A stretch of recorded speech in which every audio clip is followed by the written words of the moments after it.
โผล่โผล่โผล่โผล่โลมาหลอน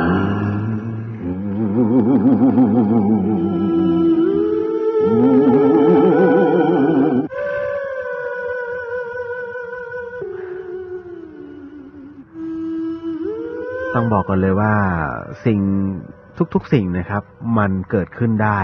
กับชีวิตคนเราเพราะฉะนั้นอย่าประมาทน้องๆครับสิ่งที่พี่เรียวจะพูดต่อไปนี้อย่าเชื่อนะครับแล้วก็ให้ฟังเป็นนิยายฟังหูไว้หูนะต้องบอกไว้ก่อนนะฮะเอาละครับเรื่องนี้มักจะคือผมต้องบอกก่อนว่า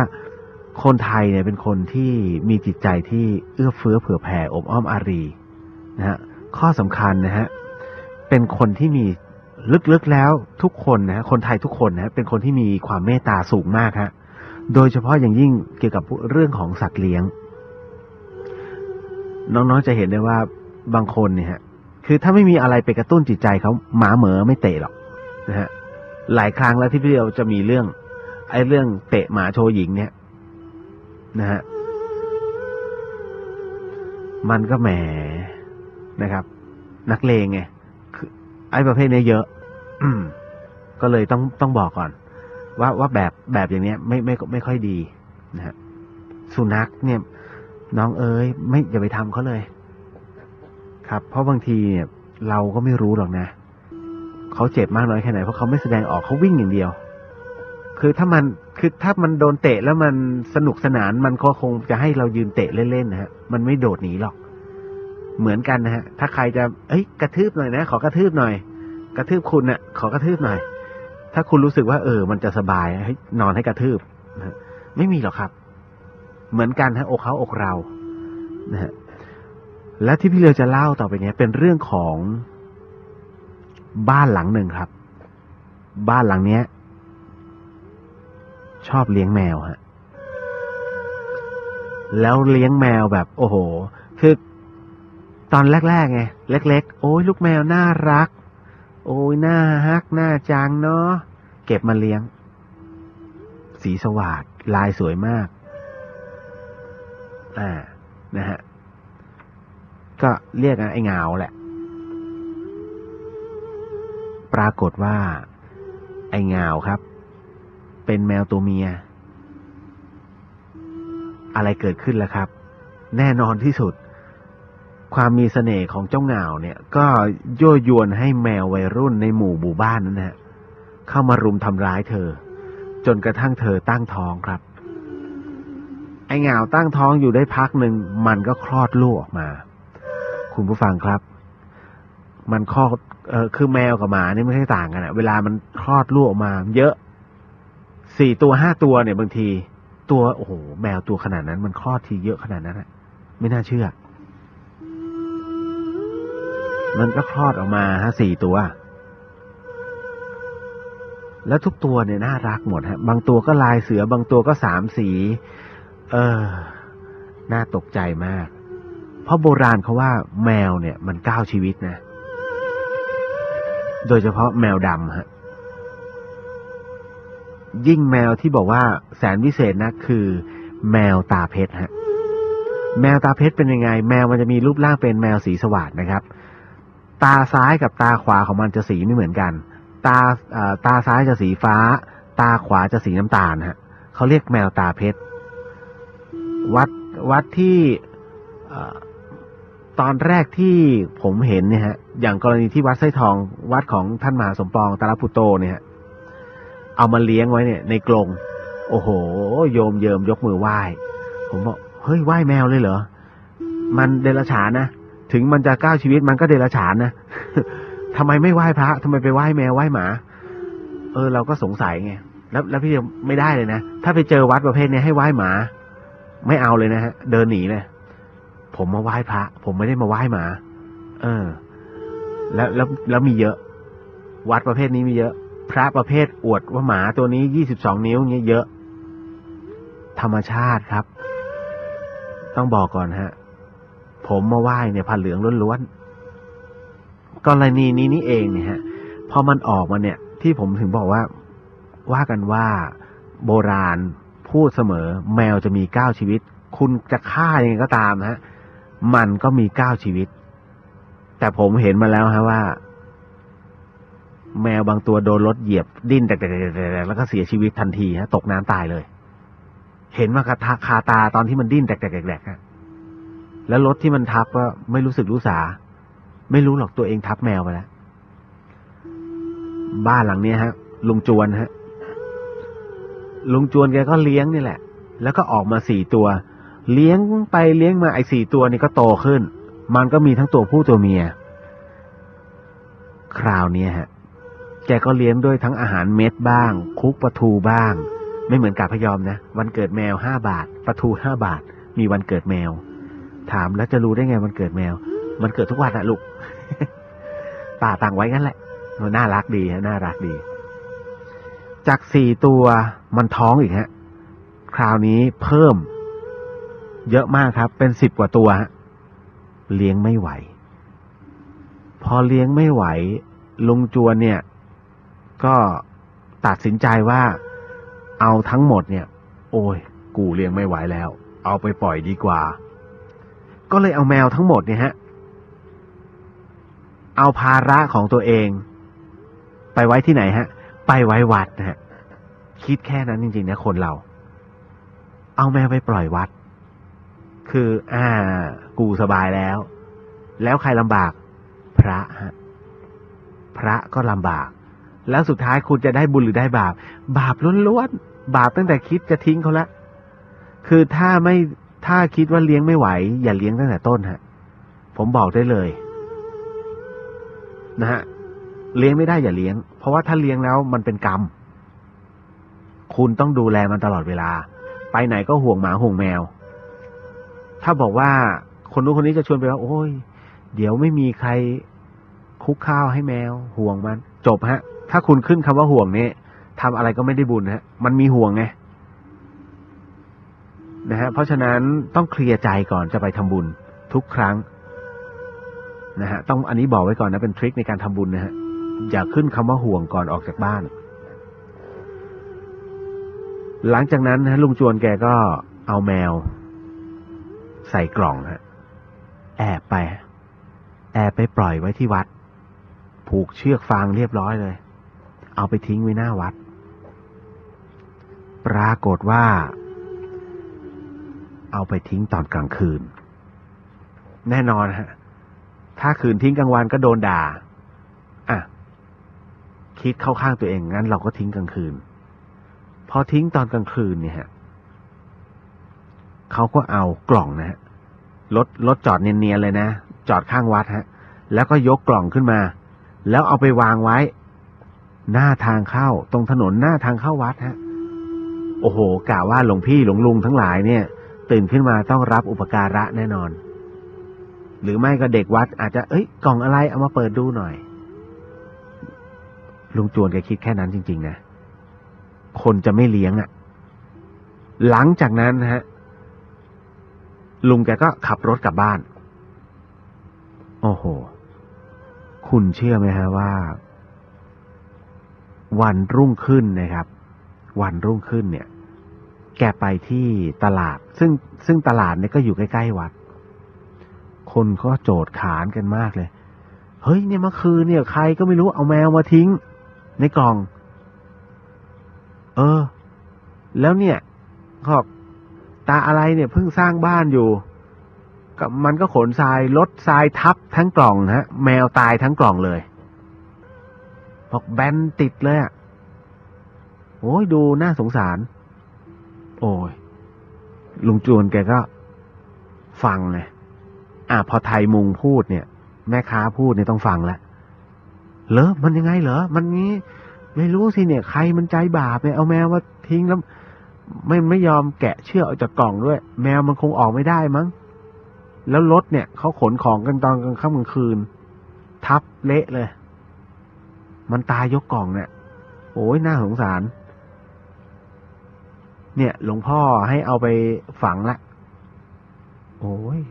แค่คิดนะเป็นผมนี่โอ้โหตายแล้วไม่ควรทำอย่างนั้นผมบอกเลยว่าเรื่องเนี้ยหลายคนคงรู้ว่ามันมีเค้าโครงเลยแหละ คล้ายๆชีวิตจริงของใครบางคนอีกหลายคนฮะแต่เรื่องนี้เป็นวิทยาทานที่ผมต้องเล่าตาจวนเนี่ยรู้สึกว่าเขาเรียกว่าปัสสาวะพ้นตัวแล้วไงเจตนาคือจะให้พระแต่ปรากฏว่ามันมาตายหมู่ซะก่อนก็แสดงว่าถึงคราวคิดเข้าข้างตัวเองหมดเลยครับคิดมันถึงคราวของมันคงจะตายพร้อมกันนะฮะแกก็สบายใจแล้วนะฮะบ้านสะอาดสักทีไม่งั้นขี้แมวมั่งขนแมวมั่งโอ้ยเต็มไปหมดแกก็เลยชิวๆพอกลับเข้าบ้านเสร็จปุ๊บทำความสะอาดบ้านทันทีครับนะฮะอาหารเม็ดมัดเก็บอย่างดีนะฮะเตรียมมันเหลือไงก็กะว่าเดี๋ยวจะเอาไปให้เพื่อนบ้านมั่งที่มันเลี้ยงกันอยู่นะฮะพอเสร็จแล้วทุกอย่างเนี่ยแกทำวันนั้นเลยฮะเรียบร้อยทั้งบ้านตกกลางคืนนอนเลยฮะนอนอย่างมีความสุขแต่แล้วเขาก็ต้องตื่นขึ้นฮะตื่นขึ้นเพราะอะไร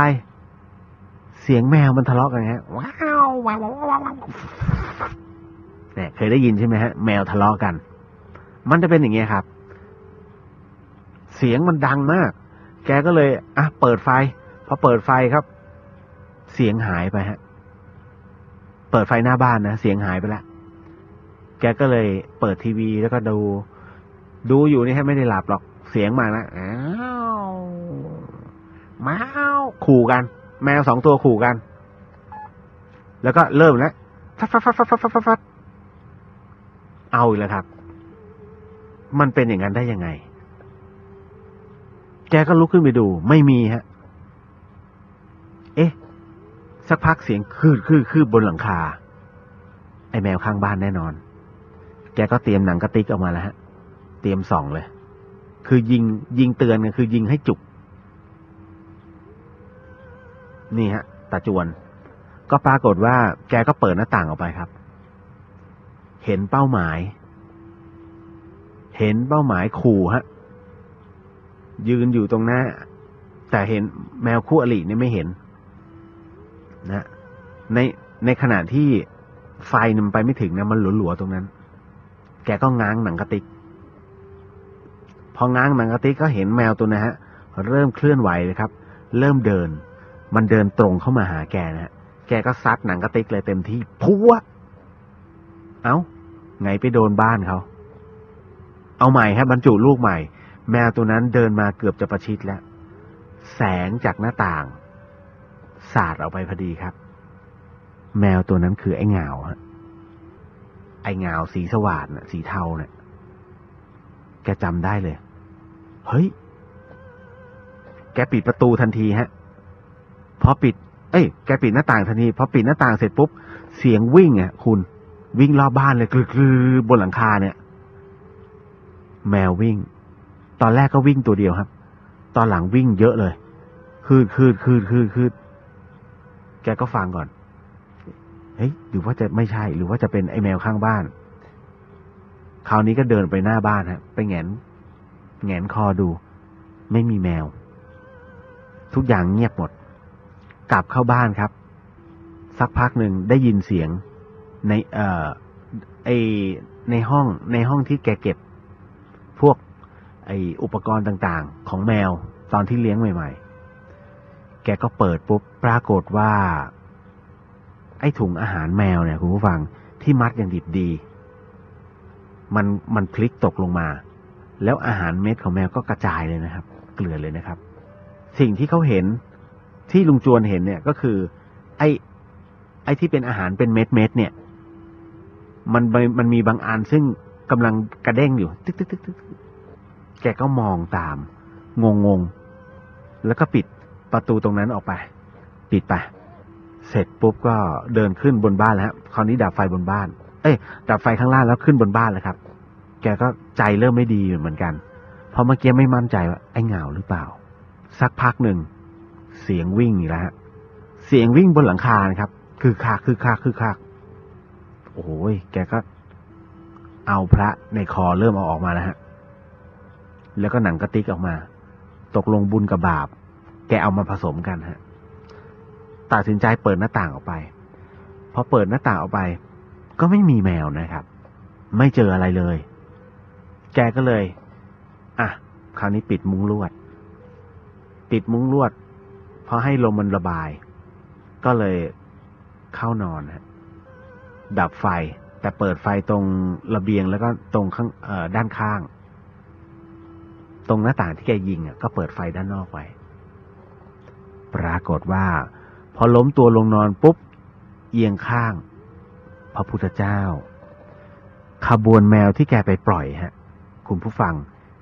ทั้งหมดเลยฮะเรียงอยู่ตรงลูกโอ้โหคนลุกเรียงอยู่ตรงลูกกรงนะฮะเรียงอยู่ตรงมุ้งลวดน่ะหน้าต่างมุ้งลวดที่แกปิดอยู่แล้วหน้าต่างมุ้งลวดเนี่ยคุณฮะเห็นไหมฮะว่าอะไรมันแค่ขัดเอาไว้ก็แค่ไอ้ตัวพลาสติกล็อกใสๆนิดเดียวเองแค่กระทุ้งมาจากข้างนอกก็หักแล้วแมวทั้งหมดเกือบ20 ตัวฮะที่แกเอาแอบไปปล่อยวัดเนี่ยแล้วโดนรถทับเนี่ยยืนอยู่ตรงนั้นครบแกก็อึ้งนะฮะแต่เตียงของแกเป็นเตียงแบบโบราณมันก็จะแกมีมุ้งอยู่ข้างบนอยู่แล้วผมลืมบอกว่าแกทิ้งมุ้งลงมาอีกทีหนึ่งพอแกเห็นว่าพักพวกไอ้เหงาเนี่ยอยู่เต็มเลยฮะแกก็เริ่มตกใจแล้วสักพักนะฮะแมวก็คือผู้รู้เนี่ยฮะผู้รู้ดีๆนี่เองมันกระโจนพุ่งเข้าหาพุ่งลวดพังเลยนะครับแล้วลงมาที่พื้นแกบอกเลยว่าปกติแล้วไอ้พวกนี้ไม่เคยทำอย่างนี้แล้วตายเนี่ยตายจริงนะฮะงั้นแสดงว่าไอ้ที่มาเนี่ยไม่ใช่แมวแล้วมันคือแรงอาฆาตของแมวที่แกเอาไว้ปล่อยแล้วพอมาเสร็จปุ๊บเนี่ยเหมือนติดมุ้งฮะมันไม่สามารถจะเข้ามาได้ฮะแกบอกว่าตาจวนบอกแมวเนี่ยนั่งอยู่หน้ามุ้งครบเลยโอ้โหแกเอาใส่สร้อยขึ้นมาฮะพนมมือบอกโอ้ยเชื่อแล้วว่าแมว9 ชีวิตแต่จริงแล้วมันตายไปเรียบร้อยนะฮะทุกตัวตายหมดไม่มีหรอกฮะ9 ชีวิตเดียวเนี่ยล้วนๆแกยกมือท่วมหัวเลยโอ้โหไม่ไหวแล้วขอเถอะไปเถอะแล้วพรุ่งนี้จะทำบุญไปให้แกบอกสวดมนต์แล้วสวดมนต์อีกก็ลืมตามายังนั่งกันอยู่แกนอนไม่หลับเลยนะฮะจนกระทั่งแบบสวดแบบคือหมดแรงแล้วขอนอนแล้วเป็นไงเป็นกันพรุ่งนี้เดี๋ยวจะทำบุญไปให้แต่วันนี้ขอนอนก่อนไม่ไหวพอลืมตาขึ้นมาแมวไปหมดแล้วฮะรุ่งเช้าปุ๊บแกก็ใส่บาตรจริงๆนะแกทำตามคำพูดเหมือนกับเป็นการอโหสิกรรมแล้วแกก็เล่าเรื่องนี้ให้หลวงพี่ฟังหลวงพี่ก็บอกมันเป็นเรื่องของกรรมนะแต่สิ่งที่โยมทำก็ไม่ถูกนั่นนะฮะแล้วเป็นอย่างนี้อยู่พักหนึ่งนะฮะพวกนี้จะมาอยู่เนี่ยแกบอกว่ามาแล้วเดี๋ยววันพระมาอีกแล้วก็มาวิ่งอยู่บนบ้านแกไม่เลี้ยงแมวเลยนะตั้งแต่นั้น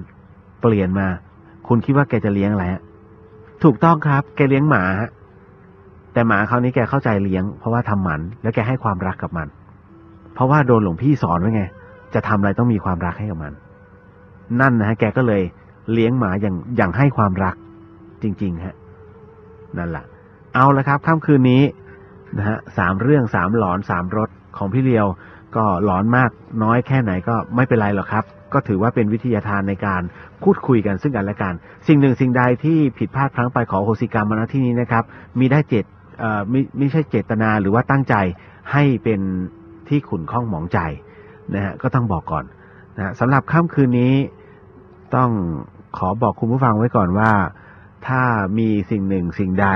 นะที่อยากจะให้เราประชาสัมพันธ์ก็สามารถแจ้งกันมาได้แต่ว่าตอนกลางวันแล้วกันนะพี่เอกเขาจะอยู่นะฮะสำหรับค่ำคืนนี้อย่าลืมก่อนนอนสมทานศีล 5นะฮะล้างใจก่อนนะฮะเคลียร์ใจตัวเองก่อนครับไม่งั้นคุณจะเก็บไปฝันเหมือนน้องๆหลายๆคนนะพบกันใหม่วันพรุ่งนี้ฮะพี่เลียวยังคงมาเช่นเดิมครับนะฮะแล้วหลังจากนั้นก็จะเป็นเง็กเซียแล้วก็จีจ้าจะสลับสับเปลี่ยนกันไปขอพรุ่งนี้อีกวันหนึ่งแล้วกันนะครับพบกันใหม่วันพรุ่งนี้สำหรับค่ำคืนนี้สวัสดีครับพี่น้องชาวเชียงใหม่ พลุบพลุบโผล่โผล่โลมาหลอน